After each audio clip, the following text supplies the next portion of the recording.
Bismillahirrahmanirrahim. Assalamualaikum warahmatullahi wabarakatuh. Pertama-tama saya ucapkan terima kasih atas kehadirannya Bapak Ibu guru sekalian yang terhormat, Bapak Kepala Sekolah Pak Sabta Nugraha yang sudah berkenan hadir pada kegiatan pada siang hari ini. Yang saya hormati Bapak Ibu guru kelas rendah dan kelas tinggi yang tergabung dalam SD Negeri 17 Tanjung Pandan. Baiklah, hari ini sebelumnya kita panjatkan puji dan syukur kita atas kehadiran Allah Subhanahu wa Ta'ala, karena atas berkat rahmat dan ridhonya jualah kita masih diberi kesehatan dalam mengikuti acara pada hari ini. Baiklah, untuk membuka acara kita bersama-sama kita membaca basmalah. Bismillahirrahmanirrahim. Untuk acara yang pertama yaitu pembukaan oleh Bapak Kepala Sekolah kepada Bapak Sabta Nugraha, dipersilahkan. Bismillahirrahmanirrahim. Assalamualaikum warahmatullahi wabarakatuh. Yang saya hormati Bapak dan Ibu guru SD Negeri 17 Tanjung Pandan. Alhamdulillah, puji syukur dari Allah Subhanahu wa Ta'ala, Tuhan yang Maha Kuasa, karena pada siang hari ini kita masih diberi kesempatan, diberi kesehatan untuk dapat hadir dalam rangka kegiatan diseminasi calon guru penggerak, yang mana dalam pelaksanaan program calon guru penggerak ini ada beberapa hal yang ingin disampaikan, kemudian didiskusikan, sehingga nanti dan daripada sekolah kita itu dapat berjalan dan terlaksana dengan baik. Pak Ibu, bahwa diseminasi budaya positif merupakan salah satu tugas dari calon guru penggerak modul 1.4 ya. Pada pelatihan pendidikan guru penggerak angkatan ke-7, jadi adanya angkatan ke-7. Jadi mungkin materi yang disampaikan adalah perubahan paradigma dari stimulus respon teori kontrol. Jadi artinya Bapak Ibu, bagaimana ketika disiplin positif 5 kebutuhan dasar manusia, yaitu termasuk keyakinan kelas dan segitiga restitusi, materi yang luar biasa yang dapat diterapkan sekolah untuk mewujudkan merdeka belajar. Dengan mengubah paradigma kita sebagai pendidik dari stimulus respon ke teori kontrol, kita menjadi lebih humanis memandang anak itu, sehingga hubungan sosial pendidik antara murid itu dapat terjalin dengan baik. Kita berharap bahwa budaya disiplin di sekolah kita itu nanti dapat terwujud, kemudian dengan memahami 5 kebutuhan dasar manusia, baik itu hubungan sosial pendidik dan siswa, akan lebih baik, karena dengan memahami latar belakang, jadi latar belakang siswa, potensi siswa, bakat, minat dan kemampuan mereka. Kita berharap pula bahwa ke depan kita dapat siswa-siswa kita itu memiliki karakter yang baik, kemudian bagaimana mereka menghargai nilai-nilai dalam kehidupan sehari-hari baik di sekolah maupun di masyarakat. Kegiatan ini pertama kemarin sudah dilaksanakan pada tanggal 29 Januari 2023 oleh Ibu Melvi.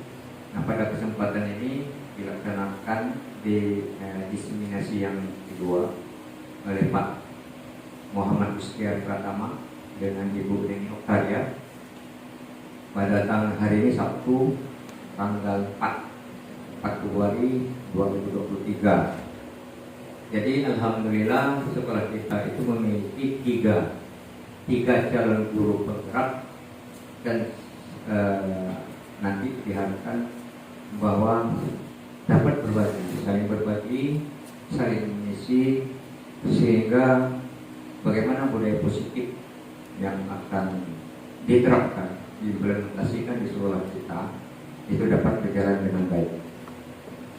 Mungkin Mungkin Bapak Ibu, semoga penyampaian materi melalui diskusi dan simulasi ini dapat terlaksana dengan baik. Saya akhiri mungkin itu yang dapat saya sampaikan. Mohon maaf atas segala kekurangannya. Selamat melaksanakan disimulasi dan diskusi. Saya akhiri wabillahi taufiq wal hidayah. Wassalamualaikum warahmatullahi wabarakatuh.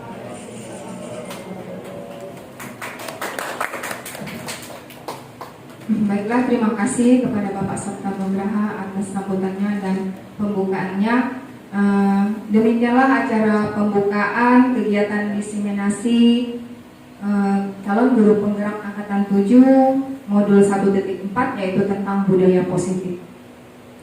Untuk menutup kegiatan kita pembukaan hari ini, kita ucapkan alhamdulillahirabbil alamin. Terima kasih kepada Bapak Ibu guru sekalian atas ketersediaannya. Saya sangat berterima kasih kembali karena sudah meluangkan sedikit waktunya untuk bisa mendengarkan sedikit pemaparan saya tentang diseminasi budaya positif modul 1.4. Ya, di sini kami adalah calon guru penggerak angkatan 7 dan masih calon. Nah, mudah-mudahan jalannya lancar. Insya Allah nanti di bulan Juni mungkin kalau waktunya tepat bisa menjadi guru penggerak. Insya Allah. Baiklah, untuk kegiatan hari ini adalah diseminasi budaya positif modul 1.4 yang kegiatan ini merupakan adalah bagian dari tugas di modul 1.4 yaitu merupakan aksi nyata pengimbasan diseminasi budaya positif modul 1.4. Nah, adapun budaya positif di modul 1.4 ini adalah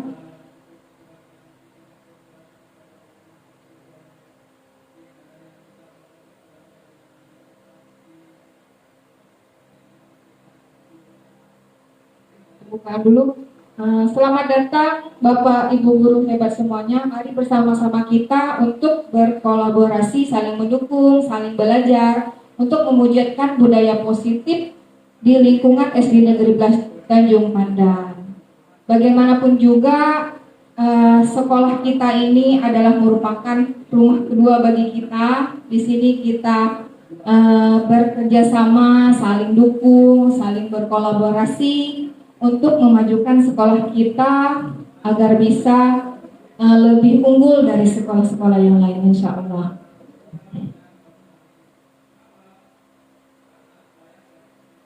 Apa itu budaya positif? Mungkin ada beberapa Bapak Ibu guru yang sudah tahu. Di sini saya ingin menjelaskan kembali.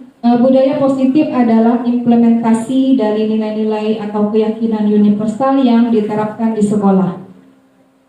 Dalam arti lain adalah budaya positif juga merupakan suatu pembiasaan yang bernilai positif, di mana di dalamnya juga mengandung sejumlah kegiatan yang mampu menumbuhkan karakter murid. Dan untuk itu budaya positif itu perlu dan sangat perlu untuk kita bangun dalam satu kelas maupun di dalam lingkungan sekolah.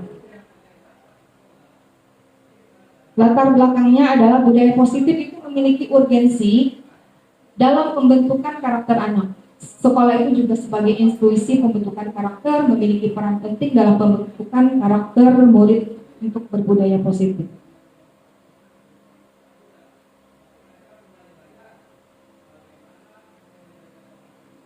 Dalam budaya positif ini ada 6 cakupan hal yang termasuk dalam budaya positif. Yang pertama adalah perubahan paradigma stimulus respon yang tadi sebagian sudah dijelaskan dari Bapak Sabta pada awal pembukaan tadi. Yang kedua adalah konsep disiplin positif.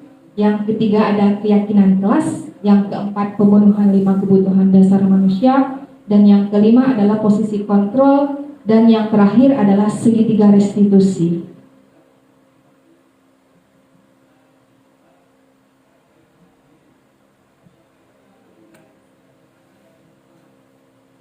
Nah, perubahan paradigma belajar ini dirancang berdasarkan prinsip belajar yang berdiferensiasi, yang lebih berorientasi pada penguatan kompetensi dan pengembangan karakter yang sesuai dengan nilai-nilai profil pelajar Pancasila. Jadi di sini pembelajaran yang berdiferensi itu akan bermuara pada profil pelajar Pancasila, yang di situ ada poinnya seperti beriman bertakwa kepada Tuhan, mandiri, bernalar kritis, kreatif, bergotong royong, serta berkebinekaan global. Pengertian disiplin positif adalah proses pembelajaran. Disiplin positif merupakan pendekatan mendidik anak untuk melakukan kontrol diri dan pembentukan kepercayaan diri. Nah, di sini disiplin positif berbeda sekali dengan hukuman, meskipun disiplin sering diterapkan dengan menggunakan teknik hukuman.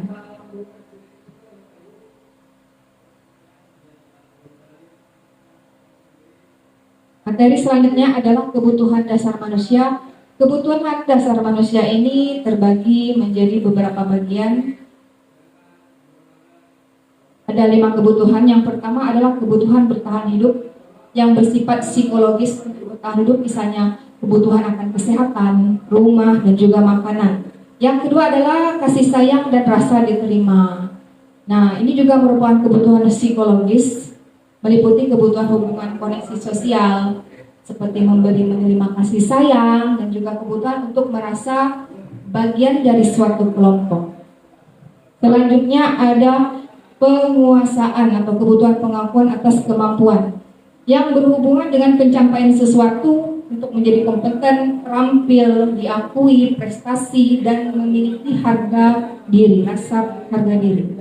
Yang selanjutnya, yang keempat adalah kebebasan, kebutuhan akan pilihan untuk bebas.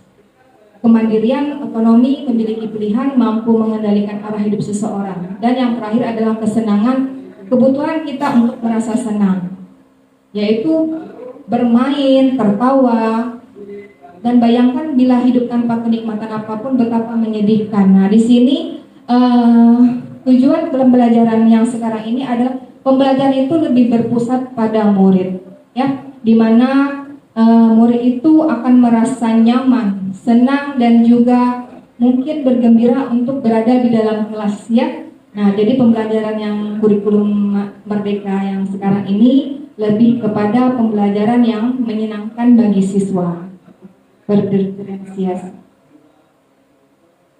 Nah, materi selanjutnya adalah keyakinan kelas. Mungkin Bapak Ibu semua sudah pada menerapkan atau membuat keyakinan kelas di kelasnya masing-masing. Di sini saya ingin sedikit memberikan penguatan, yaitu keyakinan kelas adalah salah satu disiplin positif yang bisa kita terapkan dalam membangun budaya positif di sekolah. Nah, contoh keyakinan kelas, misal di sini yang pertama itu selalu bersikap positif, senantiasa menjadi yang terbaik, menghormati orang lain, barang miliknya, atau berkomitmen terhadap setiap tugas dan senantiasa membantu. Di sini tidak ada kata-kata yang negatif, tetapi kata-katanya semuanya membangun atau positif.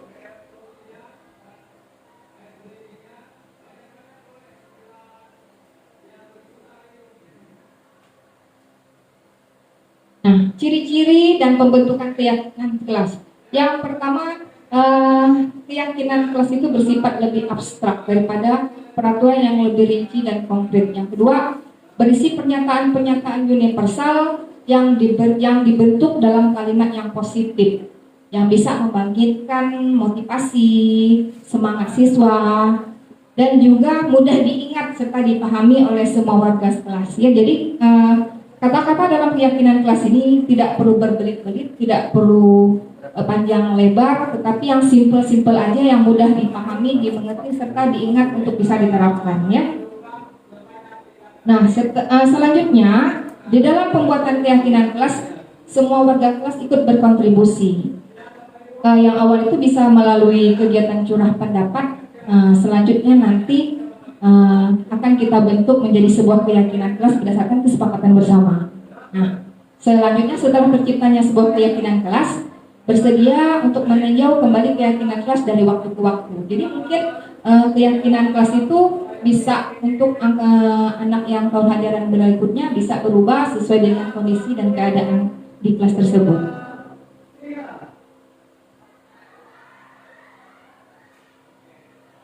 Nah, yang selanjutnya adalah 5 posisi kontrol. 5 posisi kontrol di sini di dalam Dian Gosen di dalam bukunya Restitution School Discipline mengemukakan bahwa guru itu perlu meninjau kembali penerapan disiplin di dalam ruang kelas mereka selama ini. Nah, setelah melalui riset, 5 posisi kontrol ini terciptalah. Yang pertama adalah penghukum, yang kedua posisi kontrol pembuat rasa bersalah, yang ketiga teman, yang selanjutnya adalah pemantau, dan yang terakhir adalah posisi kontrol sebagai manajer.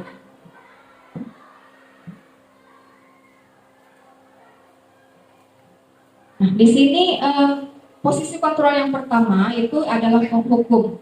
Nah, penghukum itu bisa menggunakan hukuman fisik ataupun verbal. Mungkin sekarang untuk guru zaman sekarang ini mungkin hukuman fisik itu sudah jarang sekali. Mungkin lebih kepada hukuman verbal atau berupa kata-kata yang bisa menyakiti perasaan anak atau bisa menjatuhkan semangatnya, seperti menekan murid untuk lebih dalam lagi itu. Seperti berkata, patuhi aturan saya atau awas. Kamu selalu saja salah. Pasti selalu terakhir yang selesai. Nah, mungkin kata-kata tersebut kalau terdengar sekali mungkin itu dianggap biasa. Tetapi kalau untuk beberapa kali dan berkelanjutan terus menerus, itu akan berakibat pada dampak psikologis pada jiwa anak tersebut. Kadang-kadang kata dari guru tersebut bisa menimbulkan efek jangka waktu yang cukup lama ya. Mungkin nanti untuk beberapa belas tahun kemudian atau lidah dewasa mungkin masih teringat mungkin dengan kata-kata yang toksik seperti tadi. Oke, yang selanjutnya adalah posisi pembuat rasa bersalah. Nah, posisi ini lebih lembut lagi dari posisi penghukum tadi. Dia pada posisi ini itu menggunakan keheningan yang membuat orang lain merasa tidak nyaman, bersalah, rendah diri, dan keluar kata-kata lembut. Ibu sangat kecewa sekali dengan kamu. Berapa kali Bapak harus memberitahu kamu ya? Gimana coba kalau orang tua kamu berbuat seperti ini? Nah, di posisi ini dampak yang akan terjadi kepada murid yaitu dia akan merasa penilaian pada diri dia itu menjadi sangat buruk. Murid merasa tidak berharga dan telah mengecewakan orang-orang yang disayanginya. Ya, lagi tidak jauh dari posisi yang pertama tadi, posisi ini juga memberikan dampak toksik pada murid. Yang selanjutnya adalah posisi teman. Posisi ini tidak akan menyakiti murid, namun berupaya untuk mengontrol murid melalui persuasi.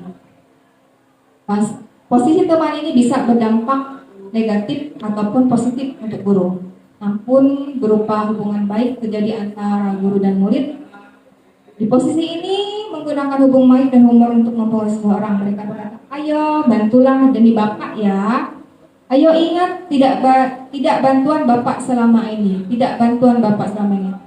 Ya sudah, kali ini tidak apa-apa. Namun Ibu bantu bereskan. Nah, jadi di sini posisi antara guru dan murid itu lebih kepada seperti seorang teman. Tetapi mungkin kalau kita terbiasa pada posisi ini, apabila anak mungkin naik kepada tahap selanjutnya dan tidak bertemu dengan guru yang seperti itu, mungkin percayaan dirinya atau dampak psikologisnya akan berbeda lagi.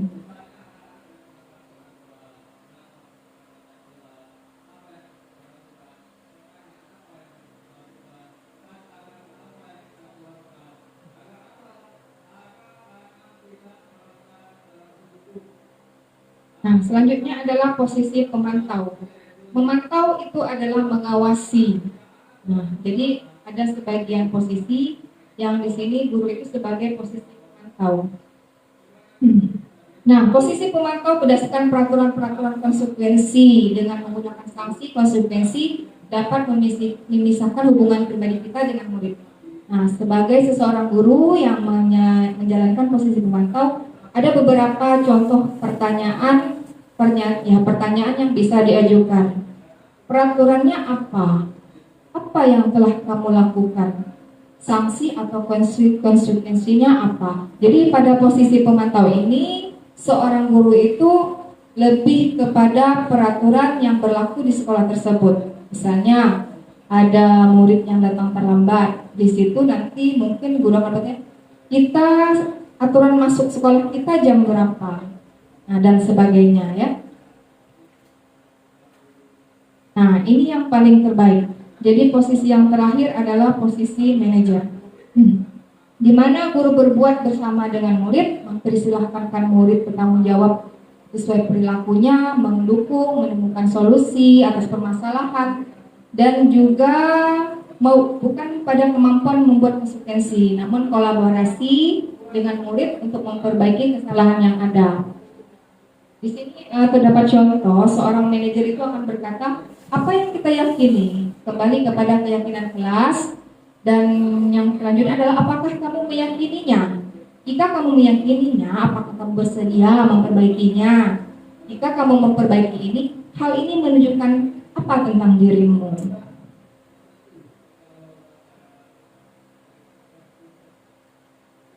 Di mana tugas seorang manajer bukan untuk mengatur perilaku, tetapi lebih kepada membimbing murid untuk dapat mengatur dirinya.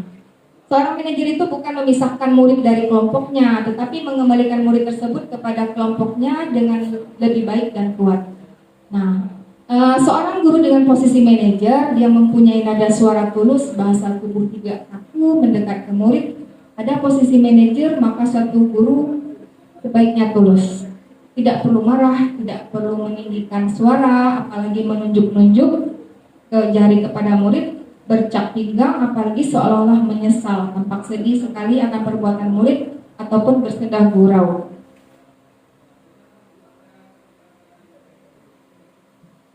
Bisa jadi dalam praktik penerapan sehari-hari kita terkadang kembali kepada posisi teman, pemantau, karena mungkin murid yang ditangani belum siap diajak berdiskusi atau diundang untuk melakukan restitusi.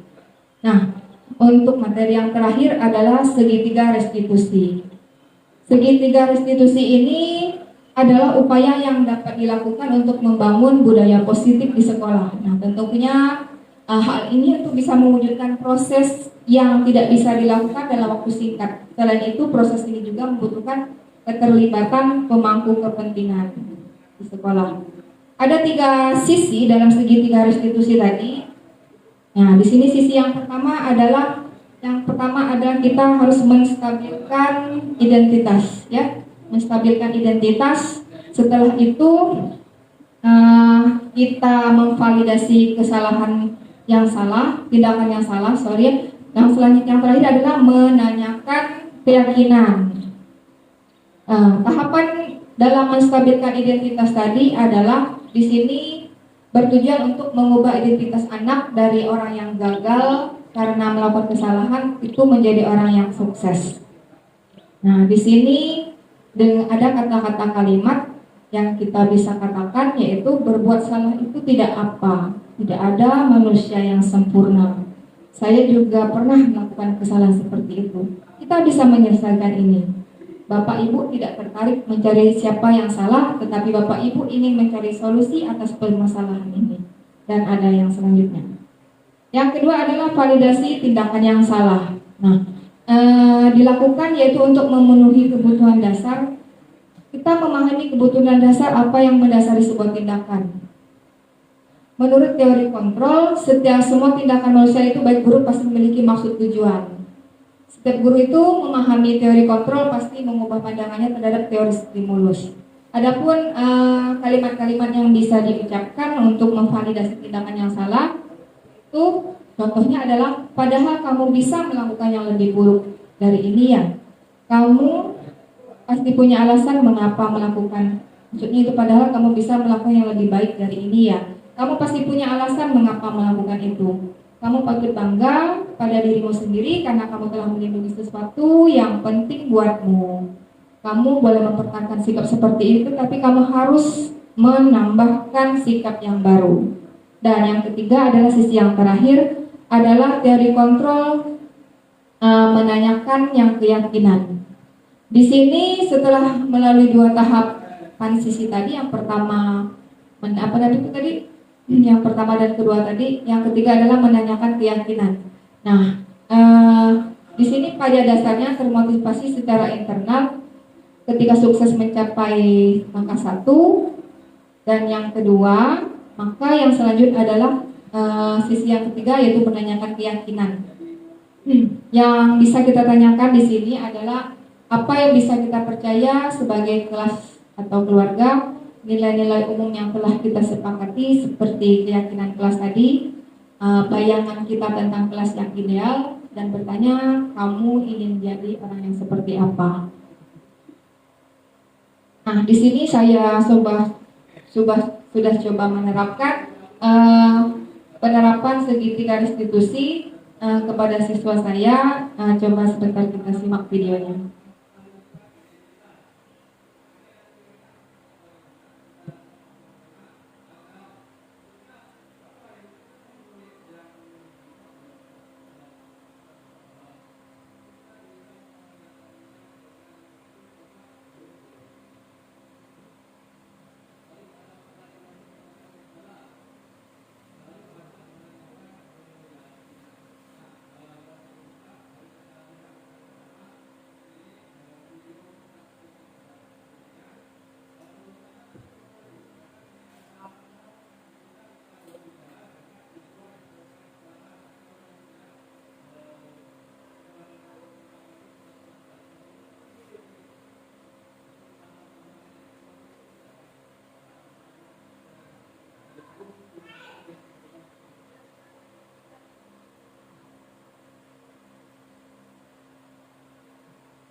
Ya, Bapak Ibu.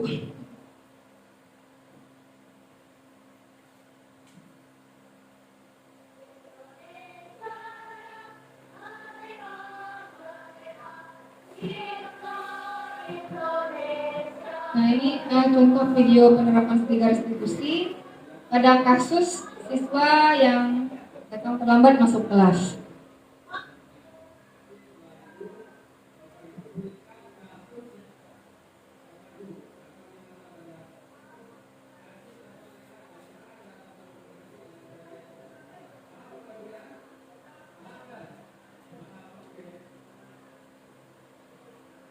Di sini saya menerapkan sisi yang pertama, yaitu menstabilkan identitas.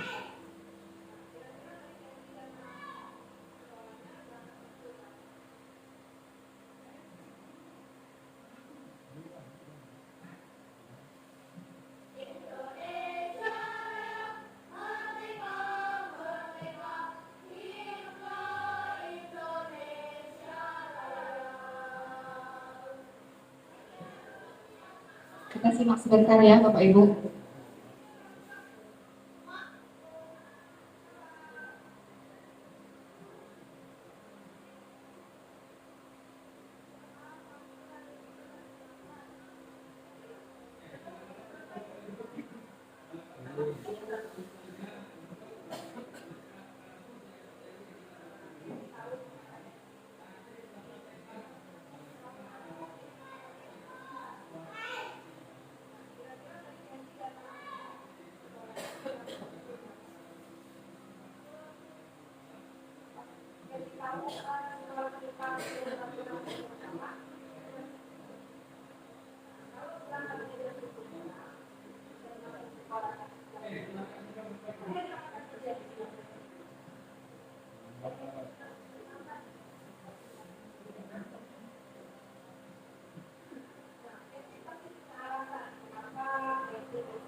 Nah, ini yang sisi yang ketiga, yaitu menanyakan keyakinan.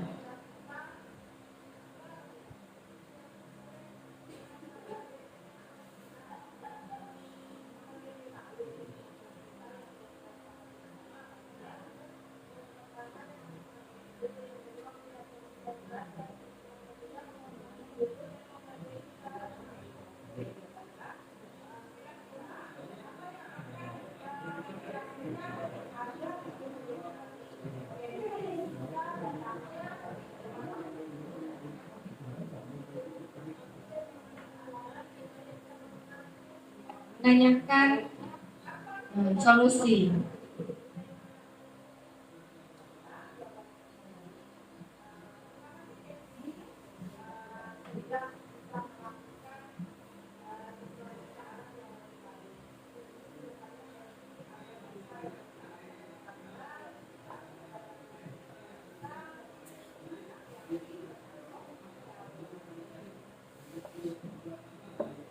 Oke. Nah, tadi ya. Untuk kegiatan kita pada siang hari ini saya akan membagi Bapak Ibu menjadi dua kelompok. Kita akan mencoba membuat penerapan segitiga restitusi, dialog segitiga restitusi atas kasus yang sudah saya sediakan. Ya, marilah kita bersama-sama untuk membagi kita menjadi dua kelompok.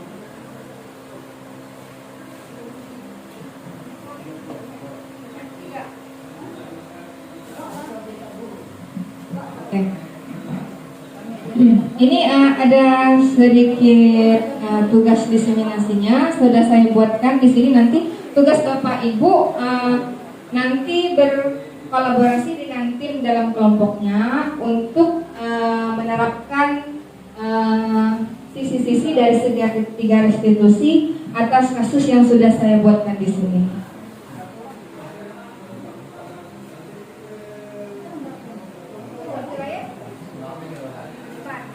Oke, ini ya. Oke. Di situ silakan Bapak Ibu tuliskan. Di situ ada kasusnya. Kita diminta kelompok sebentar ya Bapak Ibu. Oke. Nah, di sini saya jelaskan sebentar. Di sini ada petunjuknya, tuliskan nama kelompoknya. Di sini kelompok 1, kelompok 2, dan kelompok 3.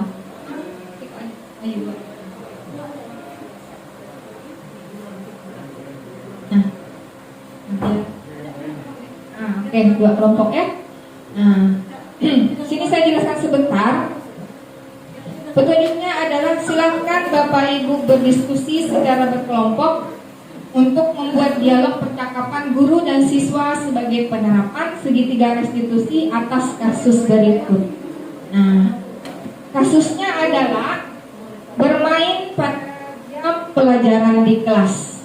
Ini ada sedikit sinopsis yang saya buat, yaitu Zaki, siswa kelas 5 SD Negeri 17 Penyempadan pada hari Kamis di saat semua teman sekelasnya menyimak, teman yang membaca sebuah teks bacaan, Zaki terlihat sibuk dan menunduk di tempat duduknya. Oh, ternyata dia sedang memainkan permainan Rubik pada saat jam pelajaran berlangsung. Nah, nama kelompoknya kita, karena ada dua kelompok, kita bikin kelompok budaya. Di sini positif. Ya. Oke? Iya, Bapak Ibu, kita punya waktu 15 menit cukup? Apa mau 20 menit? 15 menit ya? Oke. Di sini tugasnya adalah pada sisi yang pertama, Bapak Ibu guru sekalian diminta untuk mencoba membuat percakapan tentang segitiga restitusi, percakapan antara guru dan siswanya. Berdasarkan tadi itu informasi dari video dan materi yang sudah saya sampaikan. Nanti akan kita coba simulasikan ke depan ya Bapak Ibu ya. Nah, nanti kita lihat bersama-sama bagaimana penerapan segitiga restitusi atas kasus yang kita lakukan pada siang hari ini. Ya.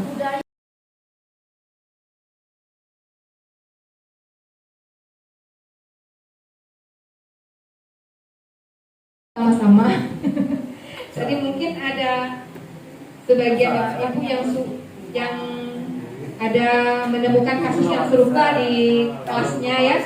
Nah, di sini kita akan coba untuk menerapkan segitiga restitusi atas kasus yang sudah ada. Oke.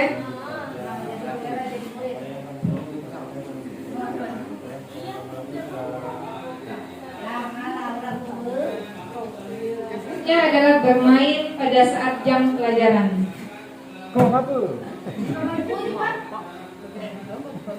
Oke. Jadi kalau di sini terlalu banyak untuk poin-poin guru siswanya bisa diisi sebagian saja, tidak apa-apa Bapak Ibu ya. Nah, gimana Pak? Nah, misalnya yang pertama tadi. Nah, misalnya tadi kan pada yang sudah saya tanyakan, misalnya Zaki tahu mengapa Zaki Bapak panggil ke sini. Nah, mungkin itu kata-kata yang pertamanya. Gak usah Pak, langsung aja, langsung dialognya. Dialog. Nanti bisa kita simulasikan ke depan. Udah, ganti Yuda aja nanti deh. Bos, jadi lah.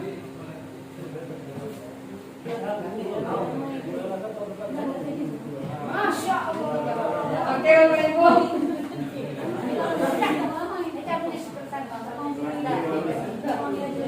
Ya.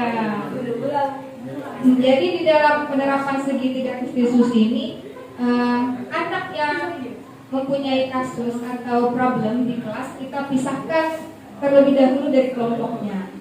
Nah, disitulah kita akan merestitusi anak tersebut. Nah, nanti setelah selesai baru kita kembalikan lagi kepada kelompoknya dengan dia untuk menjadi anak yang lebih baik dari sebelumnya. Itu sebenarnya tujuan dari restitusi tadi.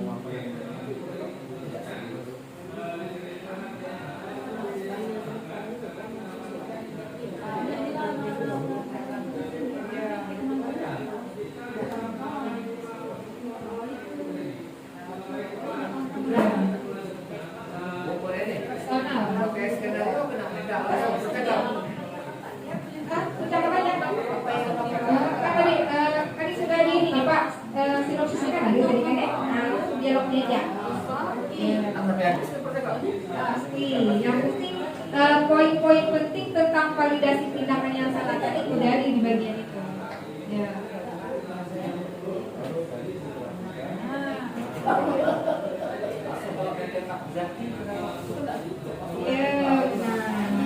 Nanti kalau kita langsung menghakimi Pak Darwin ya, kita akan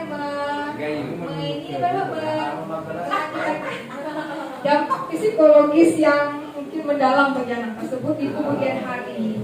Sekarang mungkin pada saat ini efeknya belum terlihat gitu. Mungkin 2-3 tahun ke depan atau pada saat anak itu dewasa nanti mungkin dampaknya mungkin saya pernah dimarahi karena sesuatu hal tanpa ada istilahnya dialog dulunya. Berarti mau ngajar pula Oke.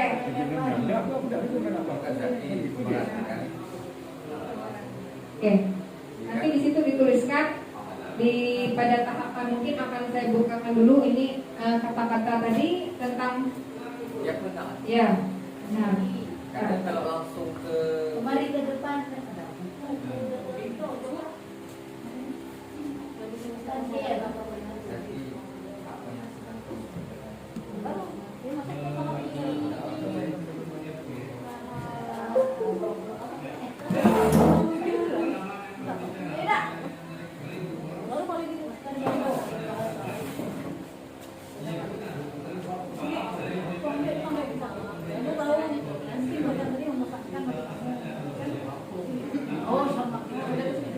Jadi di sini poin-poin statistika identitas itu kita seolah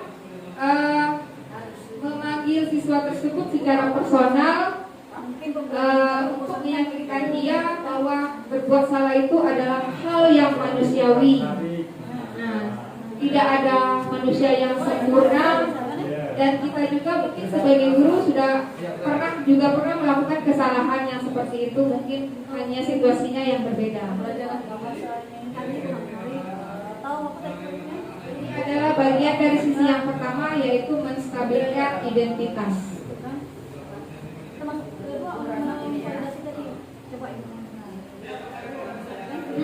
Oke.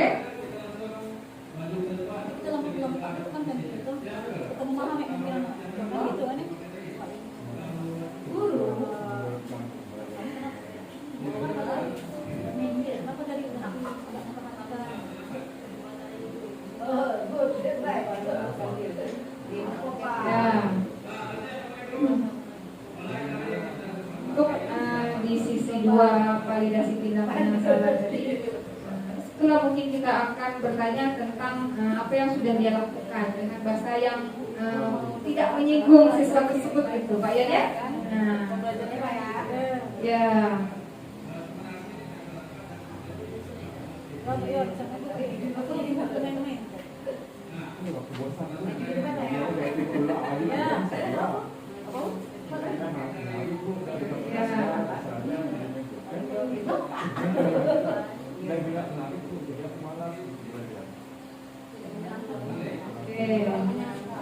Saya tidak suka. Kalau bedanya apa? Saya tidak suka. Misalkan dari tadi. Sejak dari tadi. Saya nggak suka Bu membaca lembarnya, kan bukan?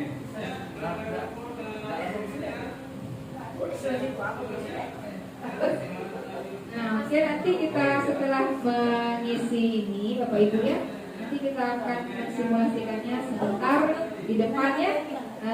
Mungkin ada Bapak Ibu yang berperan sebagai guru dan juga ada yang berperan sebagai siswa. Salah komen ini, murid. Kalau dia bosan gimana? Kalau dia bosan. Bahasa lebih kasar kalau kata sewa. Sekarang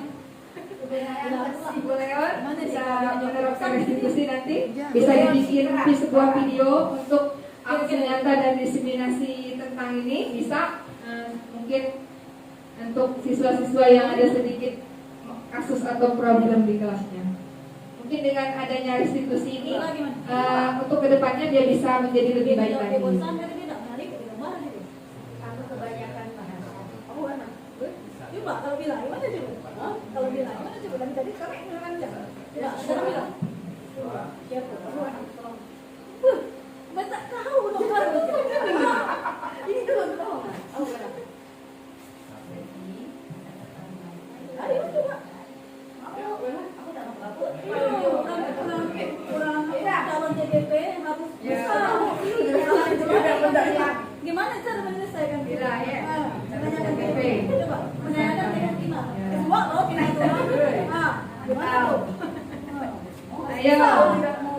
generasi baru gimana dulu lah apa gara-gara kalau gue emang nggak mau lagi gue ya kan gue dulu gue ya kan tuh bukan Usah mau mana aku.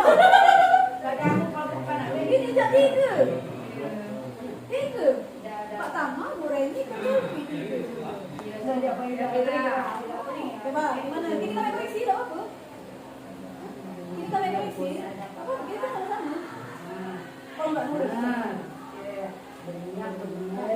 lagi guru gaul ini kata yang menulis tulisan tak dilontar bacaan banyak Jadi untuk penerapan budaya positif di sekolah kita ini, untuk kedepannya, apalagi kita menerapkan kurikulum merdeka, mungkin bahasa itu sangat-sangat diperhatikan, Pak Alwin ya.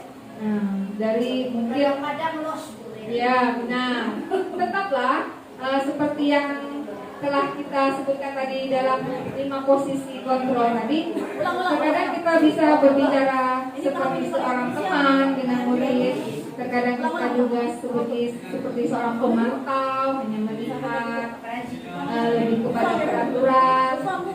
Nah, untuk dengan adanya budaya positif di lingkungan sekolah kita ini ya Bu Era ya, kita diharapkan semua guru itu bisa menjadi seorang posisi manajer. Nah, yang akan sangat-sangat bisa memberikan dampak positif bagi siswa kita. Oke.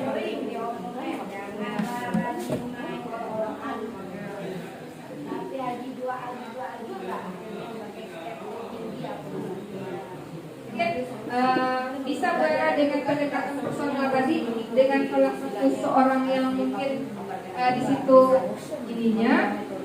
Nah, dengan pendekatan segitiga restitusi tadi Pak ya. Dicoba dulu Pak ya. Tidak berdebat.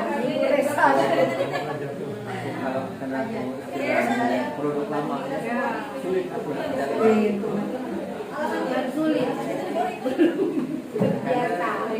Biasa. Misalnya itu kan tertib itu berkaitan dengan perilaku. Ya, berarti Pak Nahid selama ini lebih pada posisi pemantau, lebih pada ada aturan, lebih kepada peraturan yang berlaku, gitu ya Pak Nahid ya? Iya. Kan sebagian anak memang gurunya bisa dia untuk berubah atau bisa lebih cenderung ini untuk guru yang dengan posisi pemantau. Sebagian murid. Karena gini, ketika itu karena ngajar manusia kan istilahnya tarik dulu. Nah, tidak bisa gitu. Bagi mereka itu berkeyakinan keras. Iya benar Pak. Itu keadaan real di lapangan Pak ya? Gimana jalannya? Walaupun ini lain, kalau sebagai kita sebagai guru harus berubah nih. Karena kalau kita kan mau itu Iya. itulah kalau kau ngadain ya. Oke. Amira. Mainan dari motor. Tiap hari. Benar Pak. Amira. Mira Hargana. Tapi pada akhirnya ya aku biar. Iya benar. Apa misal Pak, ada nggak Pak Nahid pernah mencari tahu alasan dia misalnya seperti itu atau alasan dia kenapa sih misalnya tidak menjadi anak yang seorang anak yang percaya diri, lebih kepada anak yang pemalu? Karena memang waktu saya di kelas SMA itu Pak ya, memang tipikal anaknya pas seperti itu semuanya. Jadi konsep awal karena dia ini kan anak Ya. bawah orang tuanya dalam disiplin sehingga anak kurang disiplin. Ya, mungkin faktor keluarga Pak ya. Jadi bisa bangun. Dan saat aku kan tembak loh. Jangan kali gelang. Walaupun bangun lambat. Lambat pun lagi. Ya. Udah itu diantarkan ke kamar mandi. Iya. Kalau dilihat lagi, Oke. Anak disiplin. Nah, Dua faktor. Orang guru dan anak dididik. nah, itu memang keadaan real di lapangan Pak ya.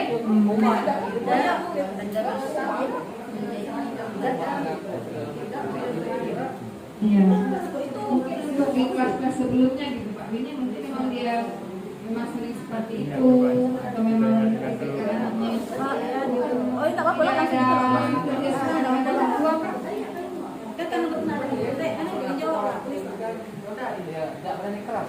Oh iya. Nah, tidak berani keras. Artinya kalau anak itu tidak berani keras, otomatis anak itu tidak akan merasa terbebani.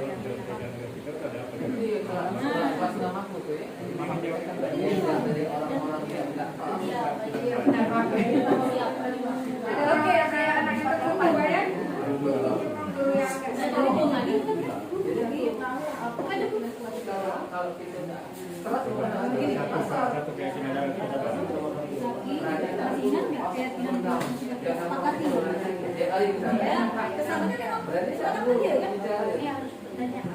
peraturan kelas setiap hari Iya. selama 10 bulan. Masuk kelas 7 Yang berhubungan dengan mainan. Beda panjang, beda panjang.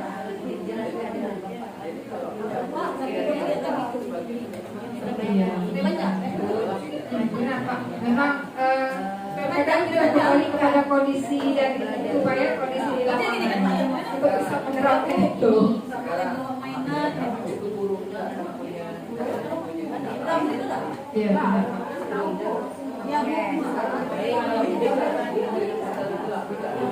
Iya.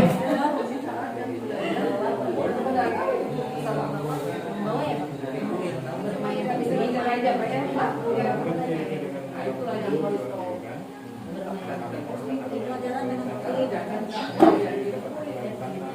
Dulu ya Pak ya. Konsisten Pak ya. Komitmen ya, komitmen untuk konsisten melaksanakannya. Terus Nah, tapi kalau kalimat ini kalimat keyakinan. itu lebih kepada kondisi di lapangan Pak ya. Ajaran dengan kalau kita bicara ini panjang jadi gitu, namanya panjang. jauh Tidak jadi alasan ya. Kita harus mengikuti. Kita mengikuti. Oh, misalnya jarak dari rumah yang kerja berapa menit itu makan?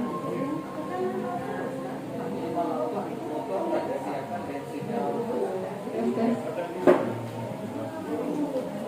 Berarti nggak kalau misalnya seorang guru nggak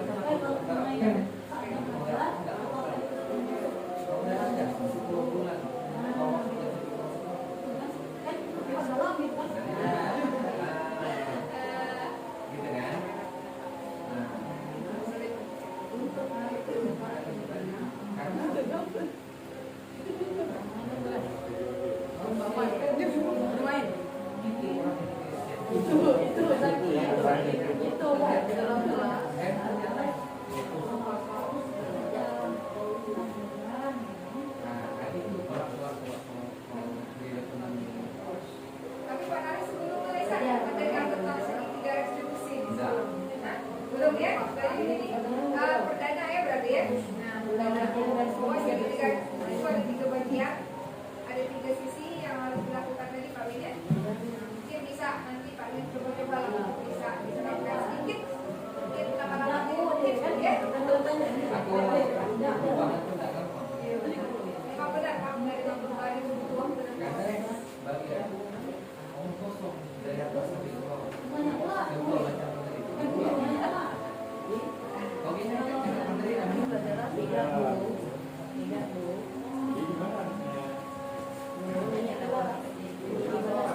Lanjutkan.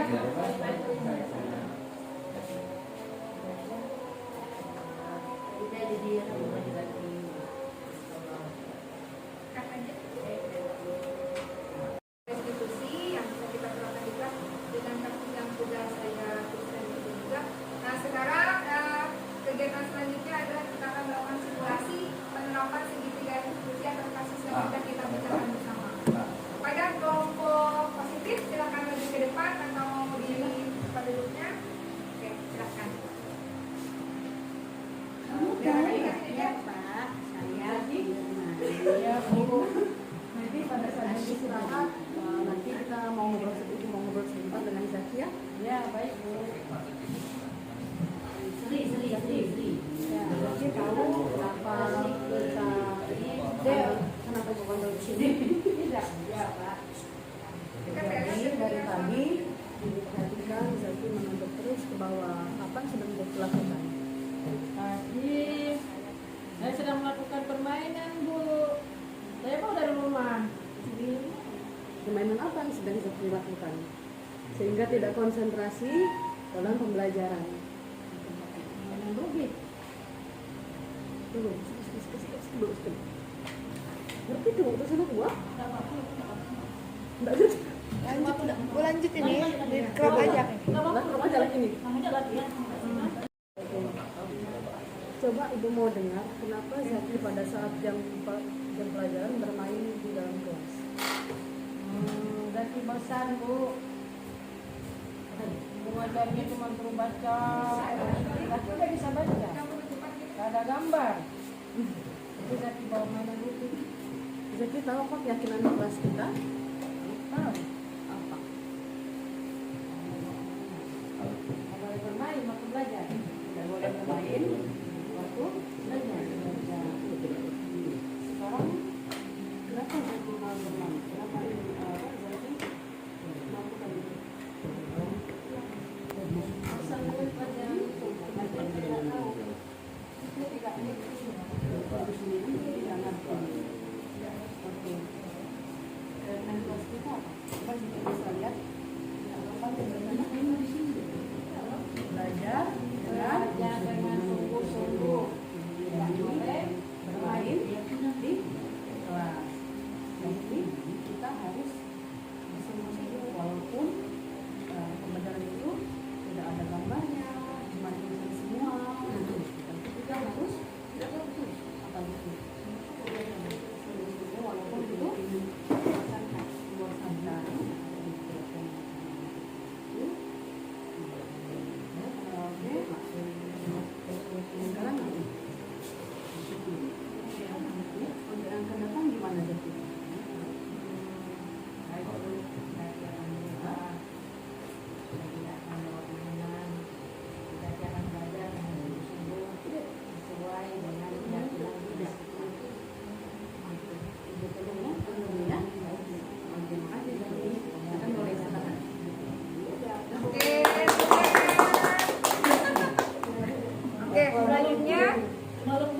Oke, selanjutnya kelompok budaya sudah selesai.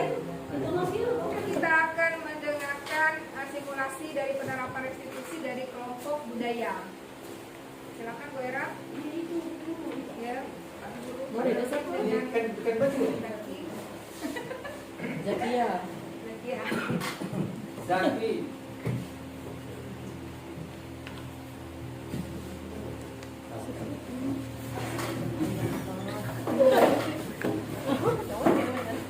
Zakia mana ini? Apa dia Zaki? Zaki. Pak Yuda. Lakapet. Mulai nambah itu selesai. Zaki, bisakah kamu maju sebentar ke meja Bapak? Coba. Sejak dari tadi Bapak perhatikan kamu menunduk.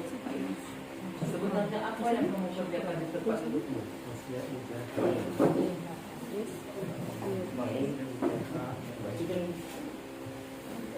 Ada apa-apa, Pak? Yakin? Ayo buat dia kan. Tapi dari tadi Bapak perhatikan kamu asik menunduk ke bawah terus. Apa yang ada di bawah meja kamu? Ini Pak, tadi mau main. Rupit apa berhasil sekarang? Rata-rata. Oke. Bisakah kamu mengambil rubik itu dan memberikannya ke Bapak? Iya. Baik, Pak.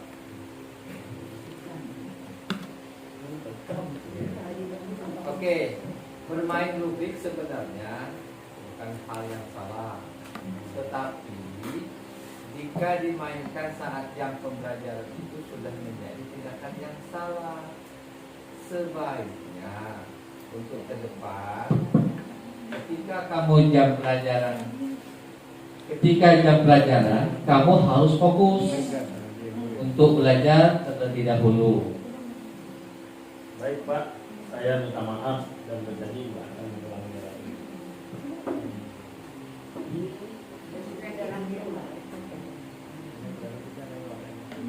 Zaki, kamu tahu tidak apakah bermain di kelas sewaktu jam belajar itu suatu hal yang baik?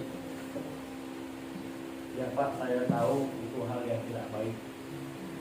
Nah, kalau menurut Bapak, kalau menurut kamu, apakah itu sesuai dengan keyakinan kelas yang kita buat dan kita sepakati bersama kemarin?